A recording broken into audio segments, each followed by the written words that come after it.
the information superhighway, an online network called Internet.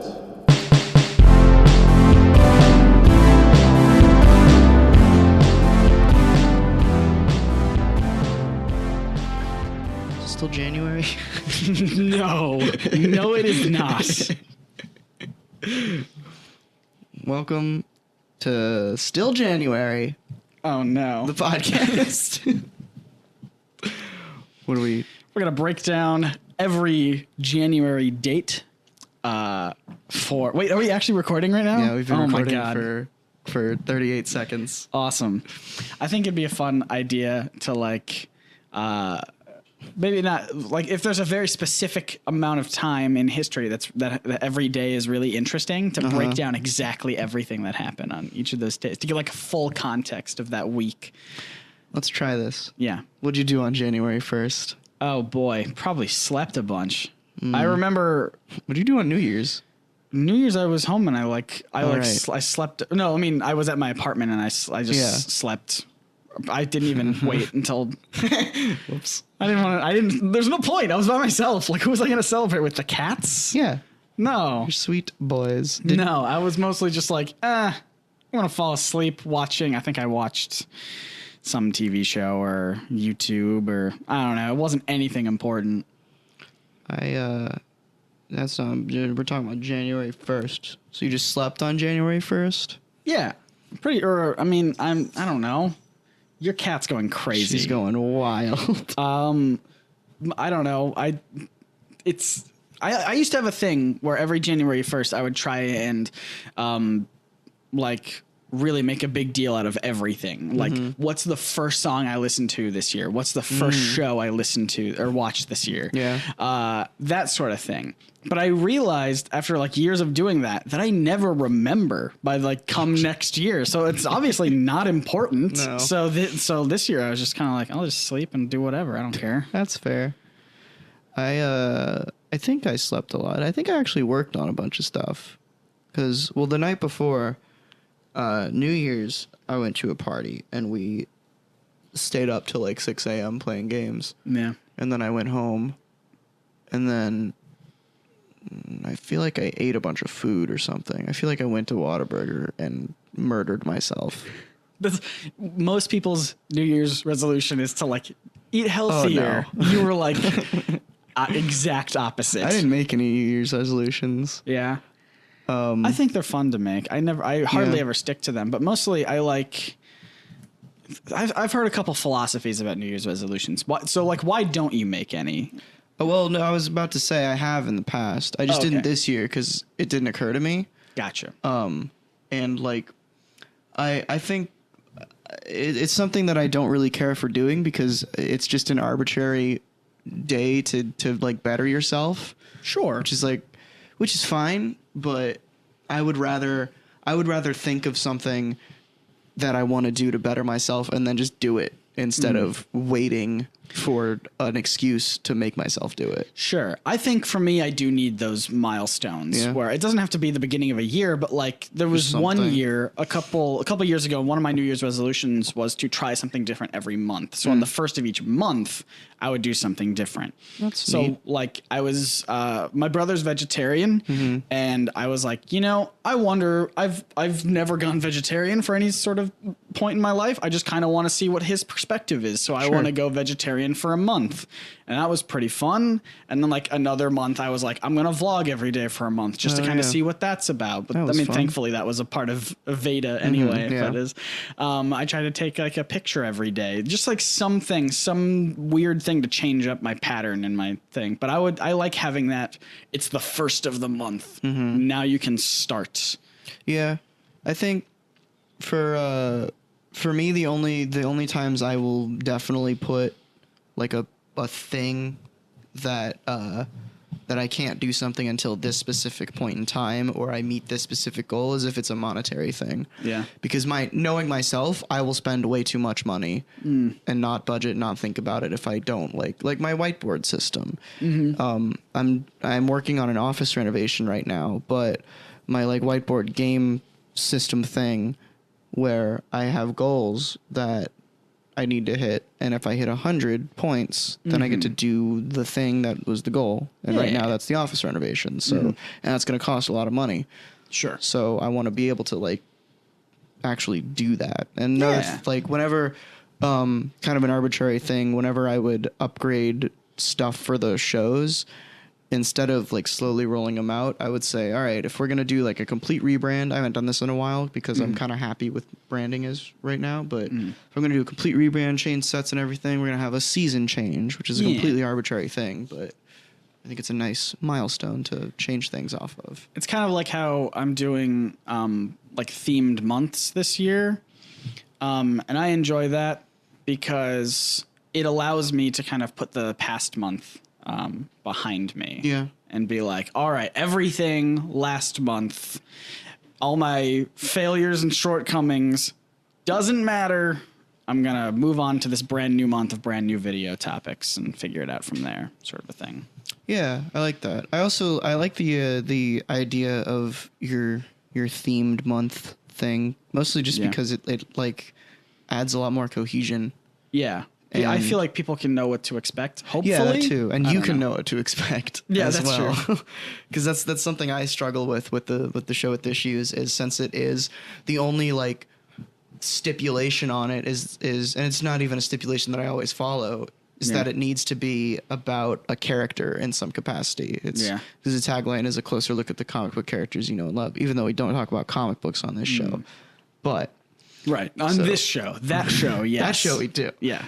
But yeah, so I have trouble a lot of the times trying to think of topics because there's a million comic book characters. You could pull them from anywhere. Yeah. But most of the time, like especially lately, how I'll decide is I'll think of a character that I've been reading lately that I enjoy, that I want to talk about, and then I'll just start with their wiki pages and see if I get any ideas. Yeah, that's also something that I've said on many occasions, which is that Wikipedia is a great place to start researching, but not it end. should never be the place where you end researching. That's like for a little special for those who are a fan of...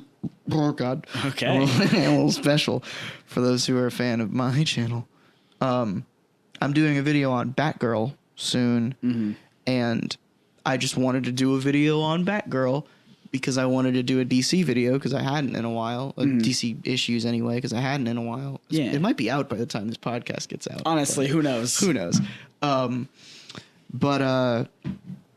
Yeah, so I just went to Batgirl's Wikipedia page and looked at like the controversy section because of course, and saw a bunch of quotes. Does every comic book character have a controversy section? Pretty much. Yeah. Especially the female ones. Yeah, definitely female ones.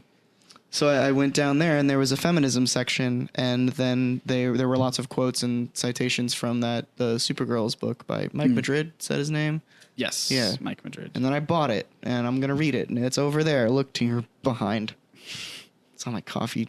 Oh, I see. It's not a coffee table, but it's an an end table. That's what they're called. Mm-hmm. But yeah, I think your themed months is definitely a good thing to help kickstart ideas. I think it's also going to let me see what types of videos people are interested in because I mostly stick to like before this month where I'm doing lots of comic book movies and TV shows.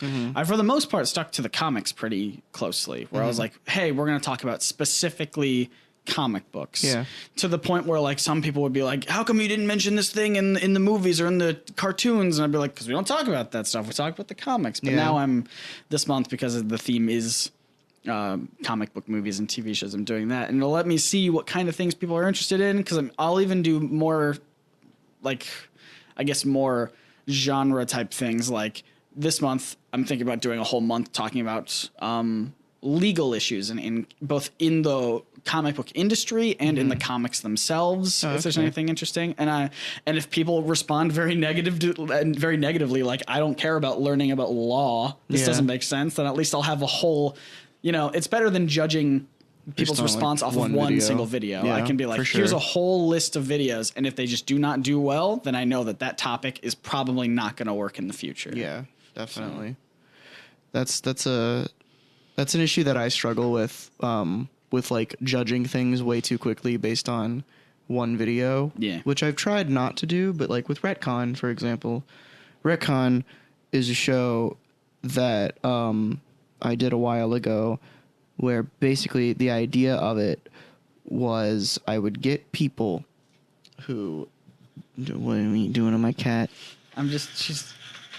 She wants to look out. God. There's too much light in this room. We talked about this before. I hate light.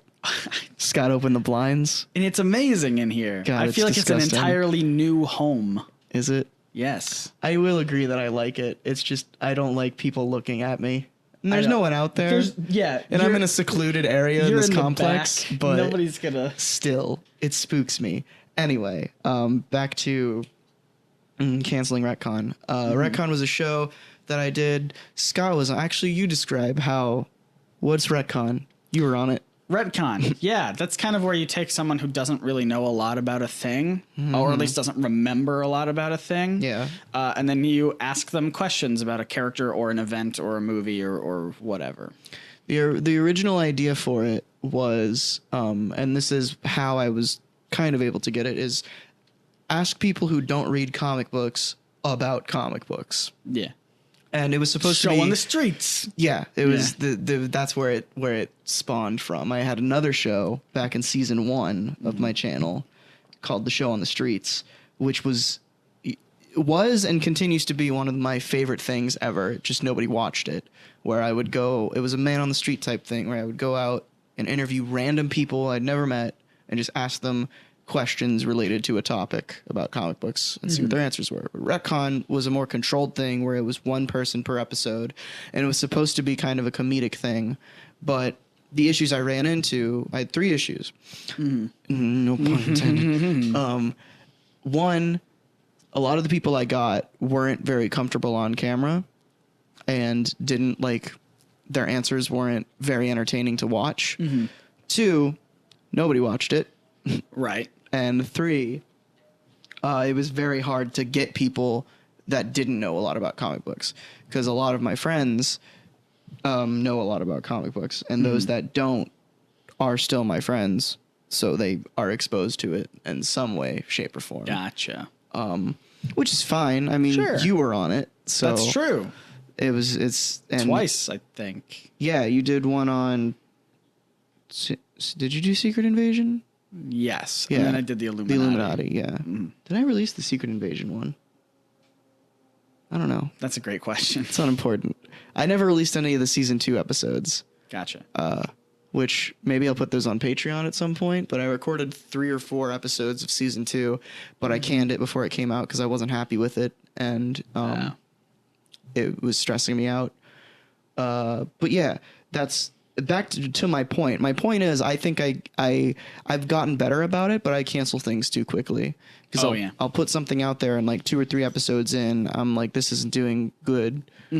And it's just more work, so I cancel it or I change the schedule around to make it less frequent, which is what I did with Retcon until it's like how ABC put Agents of S.H.I.E.L.D. on their lower slot, which is basically their slot for priming shows to get canceled. But like I've seen people try to spin that into a positive, because they did that on like the 2nd season or something like that. What, S.H.I.E.L.D.? Yeah. No, that was this season.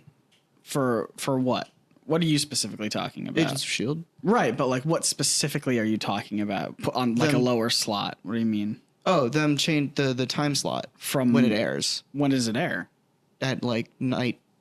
Right. At like 10 as opposed to 8 or something. Okay. Their late night It started slot. with 8. It premiered. Season 1 was 8. Season 2 was 9. Okay. That was a positive because people were saying, well, now they can make the shows a little bit more real, a little bit more less kid friendly. They can. That's just what do they whatever. said, like for sure with this season, with the Yes. Ghost Rider season, because then it was And like it did start definitely kind of late night bloody. card. Yeah. Yeah. But that's also like infamously ABC is that's where they put their shows that they're getting ready to cancel. That's the death slot. Which that's fine. It's had a good run. Has it? I like Agents of S.H.I.E.L.D. It's fine. I think it's good. It's good.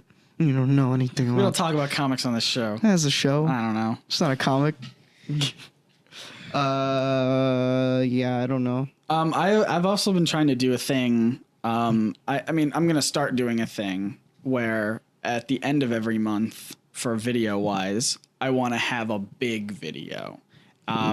Like, and not just Big, in like, thick not and like, meaty video. not like production value, some of that, sure. But also I just want it to be a nice long video, like a fully scripted out, maybe close to 20-minute long. Like a clone saga type Like video. one of those every month. I'm doing one this month. Well, I don't know when this podcast is going to go out. It probably already aired. It's in January, right? We're in January. That's right. We're still now. in January. So Yeah. this has yet to, all of this has yet to come. Yes. But I'm going to do one chronicling the history and potential downfall of the Marvel Cinematic Universe as it relates to Ultimate Comics. Is it fair to say Ultimate Comics failed? I think so. Yeah, because It's not Jeff here Loeb anymore. was like, and then It's a lot of problems, Yeah, but there's- that was definitely there's like more that comic was books. definitely the start. One thing that I learned doing tons of research about the Ultimate Comics. I know we don't talk about comics on this show, but bear with me for 2 seconds. Nope. Is that who was it? Bendis was one of the big people on board at first. What, in the Ultimate Universe? Yes. Yeah, he created it. Yes, well, with other people because it was Yeah, it was him. okay. Other people. He was hired for the Ultimate Comics thing. He didn't like come up with the idea. He's his baby. Right, but he didn't come up with the idea. The person, there was somebody, I can't remember, it was some Illuminati. unimportant, it was like some head of the company was like, let's do a reboot, but we'll still keep. Stan Lee. No, he wasn't involved in the company. Anyway, Bendis was hired on to do the Ultimate Comic stuff. Anyway, Bendis was there, and then Mark Miller was there, and the two of them had rivaling ideas of what the Ultimate Comics line should be. Bendis wanted to inspire hope and have them be inspirational and motivational for the modern people who exist in the modern world. Mark Miller wanted it to be cynical, and he wanted it to poke fun at the tropes that Marvel and other comic book creators had created and show that. Interesting. Yeah, and so what you had was those two fighting. So you had like Spider-Man, which is like, yeah, awesome, nice kind of Spider-Man. But then you had like The rest of it. then you had like the Ultimates, which is just a Yeah. whole bunch of jerks. And then you had, the X-Men even, I think he was in. Yeah. Yeah, pretty much the rest of the Ultimate Universe except Spider-Man is pretty dark and Yeah. And so Boring. it's those two kind of arguing back and forth about how the Interesting. Ultimate Comics should be. But yeah, then Jeff Loeb came in and killed everybody. sure did. You see Doctor Strange dies? I don't think so. Boy, it's gross. Yeah. It's He all gets, gross. like, he All gets I've seen is suffocated. Blob biting into Wasp and saying, Ooh, like, tastes hell like yeah. chicken. We thought that was a good idea. Who thought that was even a good line? Like, It's not. Nothing about that is good. Go look up, for you non-nerds, go look Yeah. up Ultimatum and just be real sad inside. Spider-Man died yeah. during Ultimatum. That was a nightmare of an Yeah. event. So- But we don't talk about comic I'm books. sorry. I only bring that up because I'm trying to figure out if how I want to structure the episode. Because on one hand, it's basically a history of the rise and fall of the Ultimate Comics universe, but on the other hand, it's so intertwined with the Marvel Cinematic Universe that Yeah. like I feel like if I want to do a video about one, I have to include the full history of the other one for full context. So That I'm makes still sense. trying to balance how I want to title it, how I want to promote it, and even just how I want to structure it. So it's complicated. Do just like put Iron Man's boobs in the thumbnail Oh my God, yes. and then make the title something like "I commit suicide." Gonna delete this in 5 minutes. Parentheses face reveal.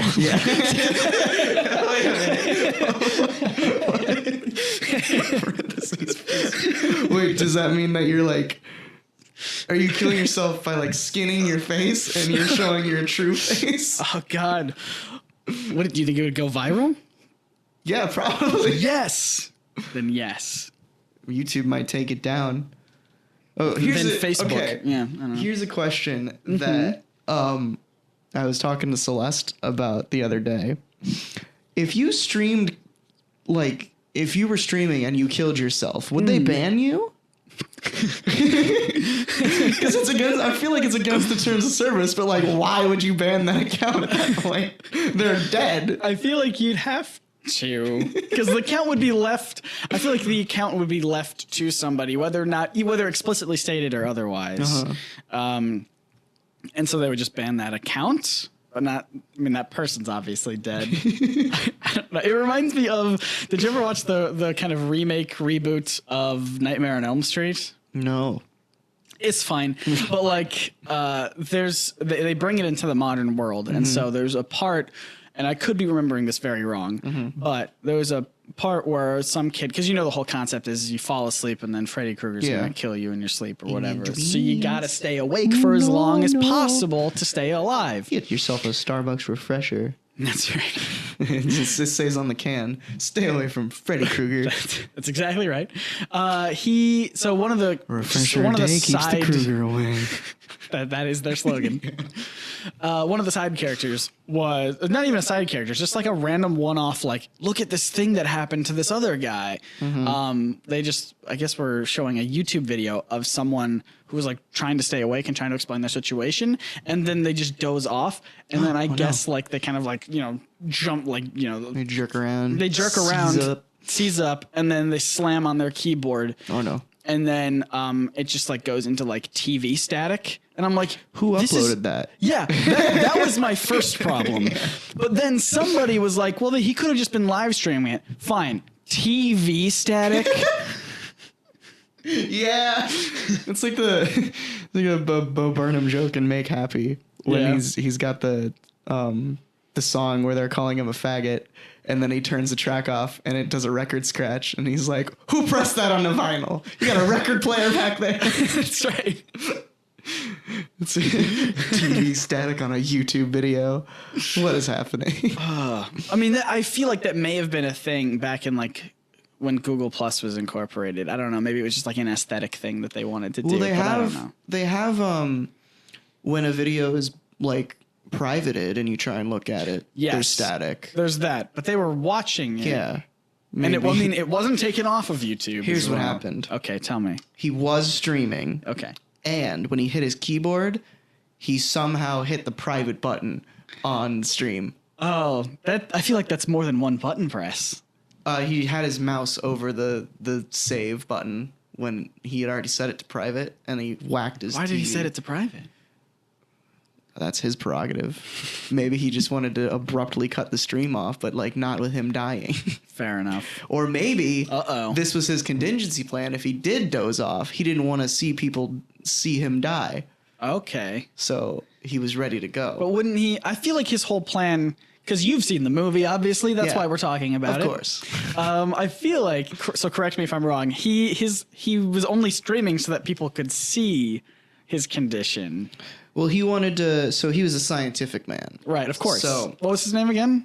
Johnny F. Mine. That's right. And he wanted to show everybody sleep deprivation, but there's many studies on sleep deprivation. You've seen that before. Yeah. But what you haven't seen is sleep deprivation with the terrifying terror of Freddy Krueger hunting you in your dreams. That's true. So he wanted to show everybody and do a study on that. But he wanted to keep it PG, so he didn't want to show As science him. should be. Science should be censored. Of course. Yeah. Clearly. I all know that. saw an ad for a play when we went to the play last night, and it said it was rated R. But are there ratings for plays, and are they the same rating system as movies? There's got to be, right? I feel like there is a form of rating entertainment. system, but I'm There's got to gonna be a rating system. talk for a bit while I write things down and look it up. Do you know what the first PG-13 movie was? Moana. No. First of all, I'm pretty sure that was PG at best. Yes. What was it? Well, movies used to go from PG to R. Yeah. Because there was no need There's no for G. anything in between. Well, there was a G, There's no but it G went G, now. then PG. Listen, there's no G. There might not have been. I don't know. I only know this one anecdote about PG-13. Sure. But then a little movie by the name of, I think it was Raiders of the Lost Ark, or one of the Indiana Jones, but I think it was the first one, was like, they were campaigning like, yeah, obviously it's a little bit too much for PG, but it's nowhere near rated R. Yeah. So they had to come up with a brand new one. and it was Raiders of the Lost Ark. Everyone fact check me on that because I don't want to look it up. I will in a minute. Okay. Let's see here. I looked up ratings and plays, and I've only got one TripAdvisor post. I mean, Hamilton's got to be rated R. All that language. Let's see here. People are saying there are no ratings, but there are reviews. Clearly. So I guess there's not a rating system for plays. Wait, was the play that you were seeing a trailer to or whatever, was that about pirates and they were making a joke, it being rated R? No. It was shoot, what's the word I'm looking for? A little play called Raiders of the Lost Ark. God. It was I forget there was a pun in the name, but and it just said rated R because it was like an adult thing, but it got me curious on whether or not there are ratings for plays because ratings aren't something I think about, and it looks like there aren't ratings for plays. Well, then we got to get on that. Fast. Who's going to protect the children? No one. I mean, these children can sneak into plays left and right. They have the money. I guess it's just like by theater. Yeah. Because theaters have like late night shows that only certain ages can get into. But specific plays themselves don't have ratings. And I imagine that's because it's so difficult to rate a play. Because they're always like local and small, and you like can't just send them to someone. Yeah. To like the what's it called? The MPAA? For what? For ratings? Yeah, Motion Pictures something one. association. I don't know. You can't just send it to them and have them like be like The FCC. That's I don't know. That's The for censorship frequent specifically. Cuck class. Yep. No, that's just I'm sorry. I was lost in my own thought because I was trying to think of how genius it is that a lot of our culture I can recognize that small children have a bedtime. And so instinctively, when you think late night programming, you're like, not for kids. Nope. But it's like they only do that because, like, if kids were really late sleepers, would it be like early morning programming? You know what I mean? Interesting. I think it's just like everything's modeled around the school Yeah, for sure. schedule. Because school generally starts at like 8. But again, if school didn't start that 3. late, if school started, it makes me wonder like how we just kind of There's an alternate universe where midday is when everybody's asleep and everyone's nocturnal. Have we talked about this before? This idea that people want a universal time. Yeah, I don't understand that. I really hate that. doesn't I make feel like any people aren't sense. thinking it through. No. People like the idea of there being one time zone. And so when you say 11 p.m., it's 11 p.m. everywhere in the world. That would just cause more confusion. It would cause more confusion, but people haven't thought it through because they're like, they're thinking, oh, well, now I don't have to be like, oh, 11 p.m. Oh, what time zone are you in? So I have to add to do the math, blah, blah, blah. But and I get that you want to simplify that, but having one universal time zone only makes it worse. Yes. Because then you have to understand what time of day it is for everyone on the planet. Yeah.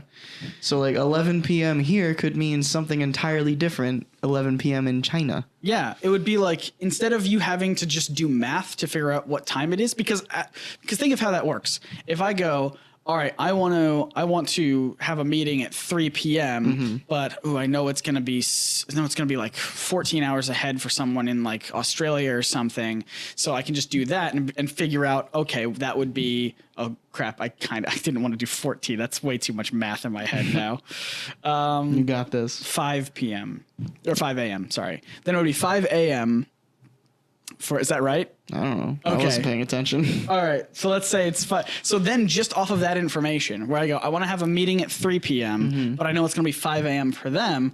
I know I probably shouldn't pick that time because 5 a.m. is a really annoying time to be awake for them. Sure. And I understand that context because I know what 5 a.m. means for everybody. Yeah. Everyone, everywhere. 5 a.m. means early in the morning. Yeah. But if we have a universal time zone and I say, hey, 3 p.m., they're going to be like, okay, How do I know if that works? What time of day is that? Is that like lunchtime? Is it a little after lunchtime? Is that going to be early in the morning? I don't understand the context, and it just makes things way more confusing. Time zones exist for a reason. They exist because of trains, but it's besides the fact. Sure. They help. They're fine the way they are, unless we can find a better solution. But having a universal, come on, guys. I think the best possible way is just for everybody to be available all the time, always. Yeah. And for people to just respond immediately, Just no matter what. Everyone do uppers and never look away from your phone. Yes. Problem solved. And or just set 1,000,000 alarms. Just say, instead of I want to have a meeting tomorrow at 3, say I want to have a meeting in 12 hours. And then set an alarm for 12 hours in the future. There you go. And then it says, meeting with Scott Nicewander. And then you want to die. Yeah. I don't get out of bed unless I actually have something to do. So I could set 1,000,000 alarms and I will always go to sleep and sleep through them. Well, then you go the former and just never sleep. Okay, that works. And then die within the week. That'll do it. That being said, we never introduced ourselves. Oh my God. So how far into this are we? we're about half hour. Oh, nice. I'm And I'm Don't. dude, that's a huge ASMR trigger. That is ska it? sound.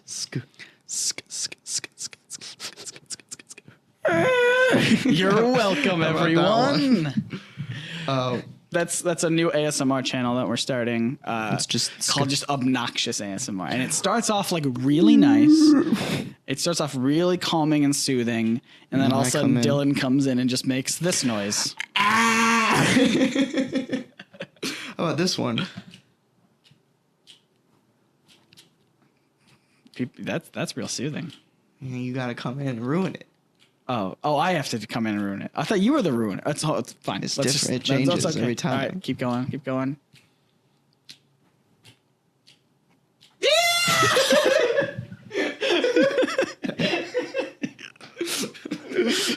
That sounded like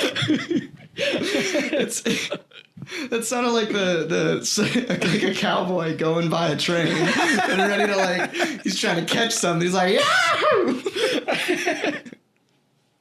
Well, that's amazing. Oh man, this is actually because April Fool's Day is coming up. You have your plan that you're doing. That's pretty awesome. I have had about 1,000 plans, but I think I finally landed on one. Uh-huh. I genuinely want to make like an ASMR video where I'm flipping through a comic book. I think that would be a lot of fun. Because do you mind if I mention another one that you've had in the past? Yeah, I'm probably not going to do it. Okay, because the Peanuts one is one that you've had for quite a while. Yeah, I wrote it in. I never deleted it. Uh-huh. But the idea for that, I think it was Ricky's suggestion or something. I'm just passing the blame in case everyone thinks it's stupid. But no, obviously I've had it for a while, so I kind of liked it. But the idea was going to be that I would do an entire video like a Peanuts adult, where my head would be cut off and you would just hear like a horn noise. But the fun part about it is I would do a full video. Yeah. Actual content. But you can only access it if you turn on the subtitles. Yeah. And the subtitles would actually read a full Nerd Sync video. And I might have the second channel have it be the actual video or something like that. Okay. I don't know. Just in case people want to click on it. Yeah, you could do that with your new fancy camera. Yeah, I got 2 cameras now. Or I can just zoom in and cut my head off or whatever. That's what I was saying. Because with the 4K one, you'd be able to Which I still can't do. I did a camera video couple days ago and people were like, this is too much 4K Scott, and I'm like, still 1080 guys. It's just real sharp. I couldn't even record in 1080 because I don't have my SD card's not fast enough. Oh, right. And I ordered one from Amazon, but then the weirdest thing happened. I don't know if this has ever happened to you. This is the first time it's ever happened to me from Amazon. But I had ordered it in and I'd gotten a notification that it was shipping. So I was like, cool. It's going to take a couple more days than I expected, but fine. I can wait for it. Then I got an email notification the other day saying, I got a notification, first of all, saying, hey, it was delivered. And then I got an email notification saying, hey, we don't actually have these. What? We took 4 days before we could tell you that we were actually not in stock, and the thing that you bought doesn't exist. Weird. Yeah. So Was it from Amazon Prime or a third-party seller? It was. I think it was. Oh boy, it wasn't Prime because I had to wait a couple days. But it was still like free 2-day shipping or something like that. So I don't know. It's probably third-party Amazon fulfilled. Yeah. So that's probably why there was mix-up.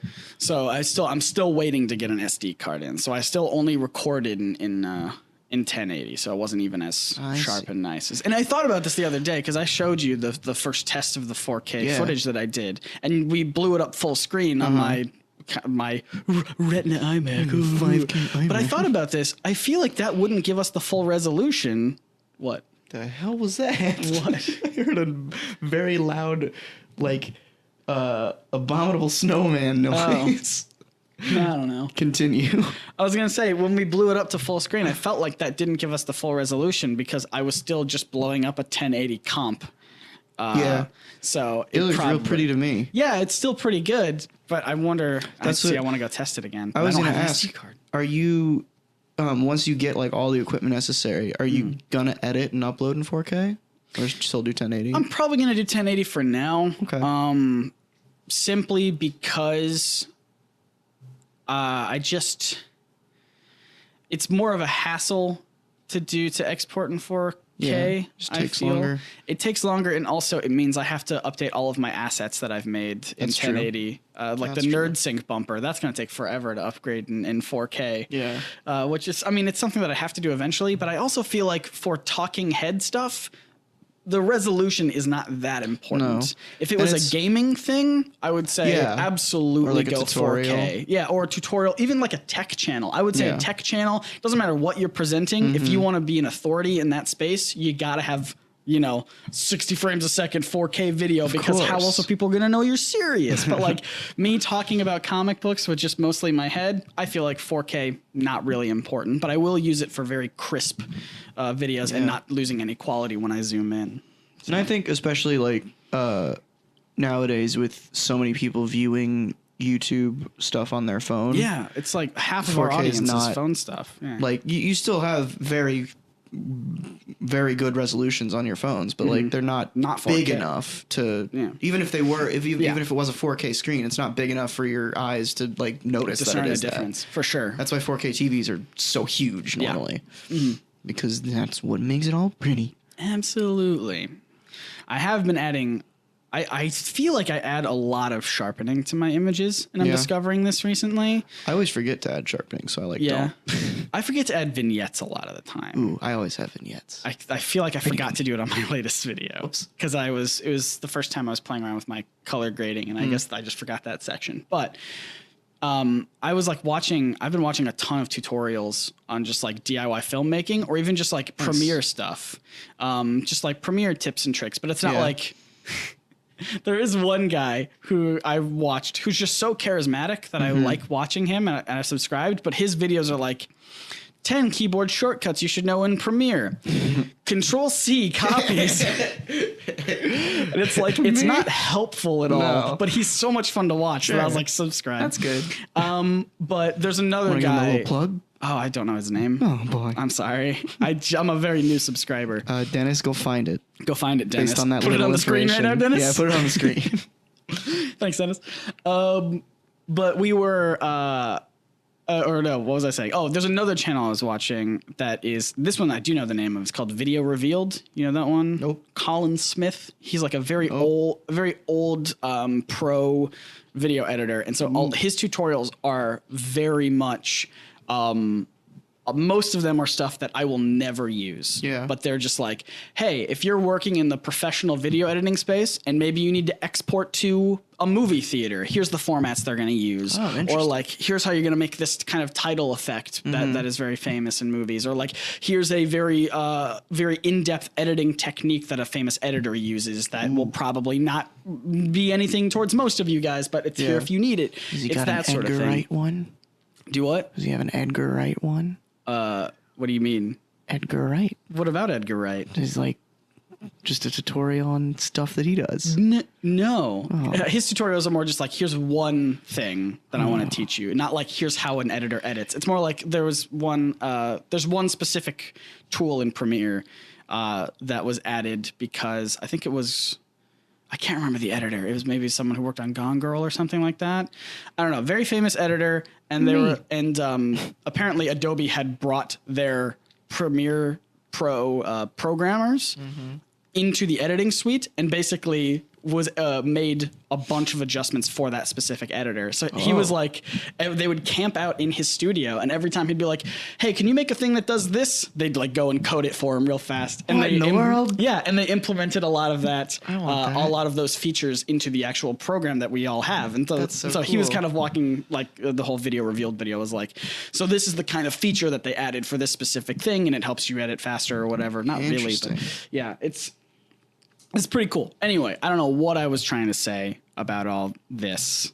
Who knows? Video revealed skids. I want to talk Skid about thing. something. May 2nd. What's happening on May 2nd? May 2nd. Do you know?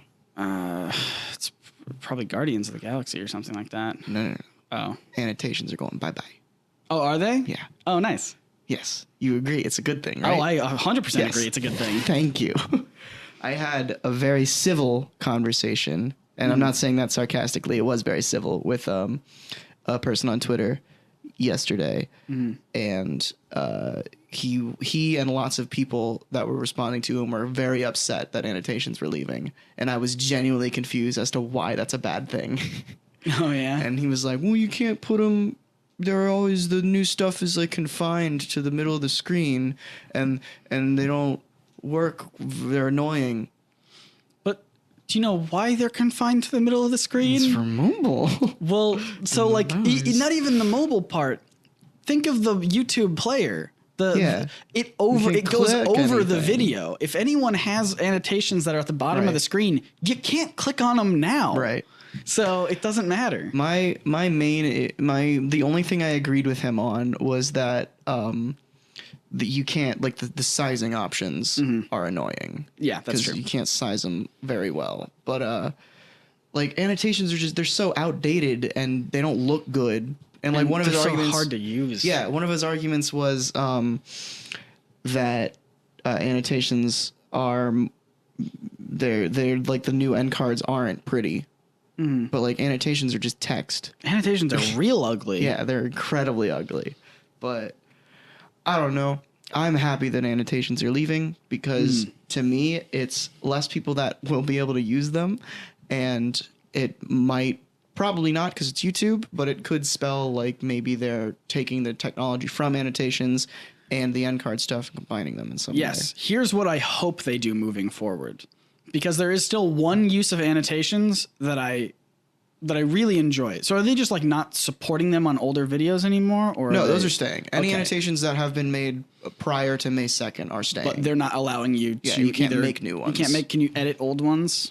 Potentially. I don't know. Doesn't matter. I don't have any reason to do that. Just Right. curious. But there's one thing from annotations that I really wish that they would bring in some capacity that is viewable on mobile, or just overall a better experience for everybody, and that is like a corrections type thing. Okay. Like if I say something wrong in a video and people in the comments Yeah. correct me, I want to be able to put on screen a little text thing Yeah. that's like, a lot of people pointed out this, blah, blah, blah, here's a correction or whatever. agree. That sort of thing is only viewable on desktop, not on mobile. And it would be such a great feature if it was like one of those slide out cards or something Yeah. where it's just like, that you could put on screen. I don't want people to have to click on it to see my correction. I want it to Yeah. be on screen Just so have that text with Yeah, some just have a stock text thing. transitions to put it in. have a Easy. text that just kind of slides out or Or something. have the ability, and this could get real messy, but have the ability to update your video. Yeah. Swap out the video file. You know how long I've been asking for that? that would be. I made a video about that. Did you? I made a video about 5 YouTube fixes, and one of them was, give me a grace period of like 48 hours where I could re-upload my video in case I got something wrong. Yeah, that's a good. I like that because that like the grace period is good, but like I could see a whole mess of problems with just being able to do it whenever you want with no stipulation. No, whenever you want. I think that's a bad idea. YouTube already doesn't let you use their editor if your video is over 100,000 views or something like that. Yeah, you can't edit it if you have over 100,000 views or something like that on that specific video. But because I think in their eyes, it's like, hey, people have already seen this. Yeah. If you don't change it. It's the same thing with their poll cards. Once you put the poll up and people start voting in it, you can delete it, but you can't change anything in it because obviously then you're just changing people's answers. Yeah. You're bending the truth. I can be like, is 2 + 2 4? Yes or no? And then change the question to be like, are Nazis cool? And then would do anything wrong? And then all of a sudden we have like 100% of people like, yeah, Nazis are awesome.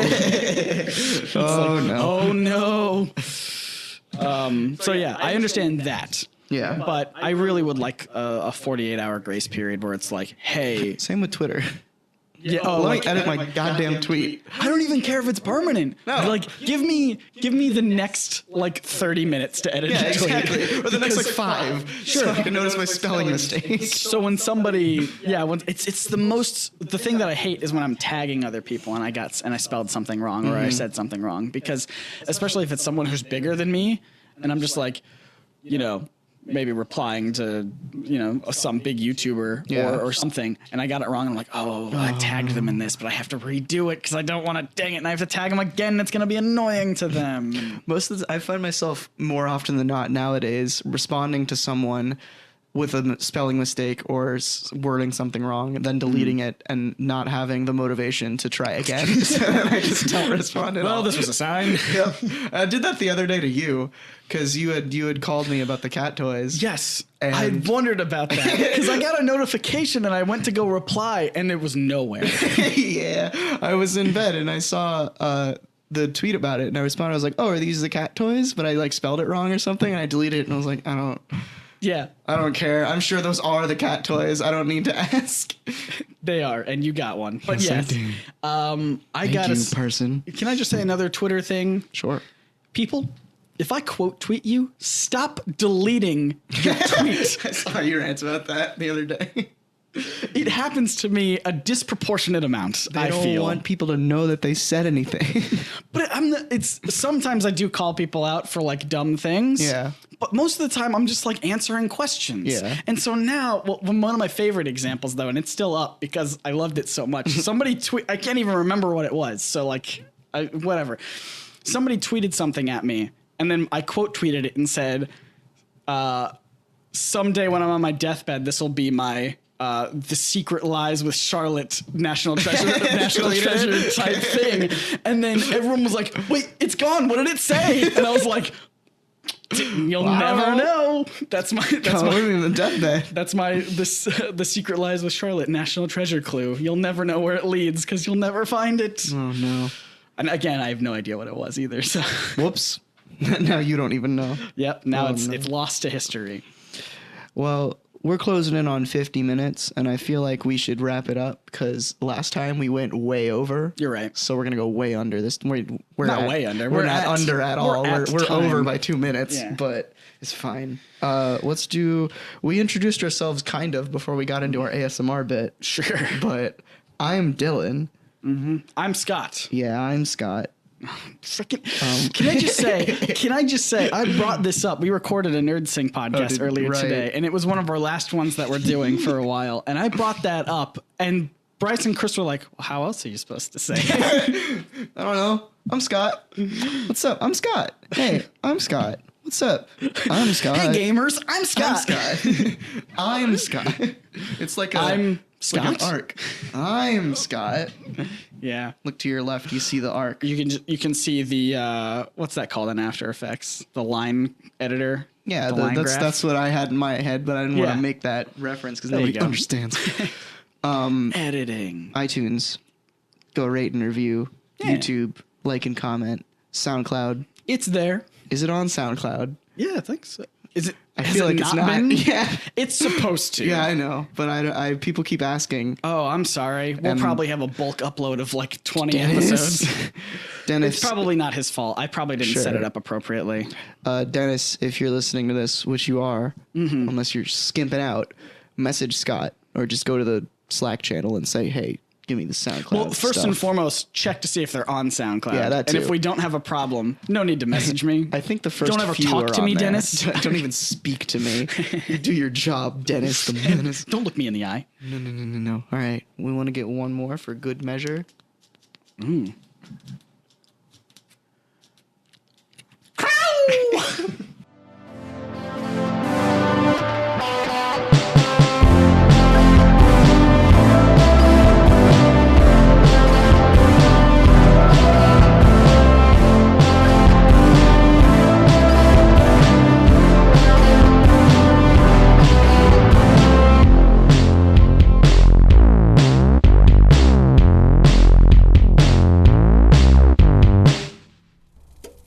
For any of our viewers who have access to internet, we invite your comments.